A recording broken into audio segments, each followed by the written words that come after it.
House and lot for sale, dala ang kagamitan. Kabalo-kabala kung pilang presyo. Gani updi ako, ato ni Baluon. Hello mga palangga. Gusto mo bala sang malinong? Matawhay, kag pwede sa tanan nga negosyo? Ang balay nga ara sa Kilid Access Road. Pwede magbutang sang miski ano nga negosyo. Minimart, portable gasoline station, ukon, kalanan. Mga palangga, updi ako kay aton bisitahan ang isa sa mga pinakatahom nga balay diri sa Hacienda Paz, Barangay Sang Estado. Mga palangga, ang ini nga balay may ara sang 2,000 square meters sa Calapadon. May ara man sang malapad nga parking lot nga makaigo ang halos sa 6 ka mga van.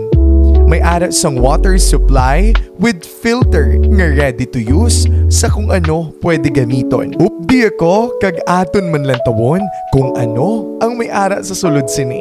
Sa akon pagsulod, nakita ko ang iyang own kitchen sa ground floor kag malapad nga area. Aton bisitahan kung ano man ang may ara sa iyang second floor. Gani sa akong pagsaka, may ara sa kumpleto nga mga gamit kag overlooking view sang bukid. Mga palangga, may ara man scenic view sang kalsada. Kag hindi lang ina, may ara man siya sang master's bedroom nga malapad. Kag may own big size comfort room. Of course, ang iya man own nga kitchen sa ibabaw. Mga palangga, may ara sang garden sa iyang likod. May ara man sang malapad o dako nga kubo. Kag may dirty kitchen.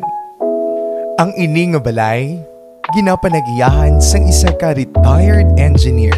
Gani sigurado ang pundasyon kag ang paghimo sini nga isa sa mga pinakabakod. Mga palangga, I know for sure isa sa inyo ginaabangan kung pila ang presyo sang sini nga balay. For direct owner, as what we have talked, ang ini nga balay nagabalor sang 4 million pesos. Gani for inquiries and negotiation, don't hesitate nga mag-PM o kon mag-email sa akon. Mga palangga, para sa sining nga video, tatlo sa aton lucky sharer, amo ang magabaton sang tag 5,000 pesos. Kag for someone nga makahatag sa atin sang buyer, will receive an exact 40,000 pesos. De, ano pang ginahulat mo? Mag-share na, kag mag-recommend. Mga palangga, diri na lang ako. Madamo nga salamat.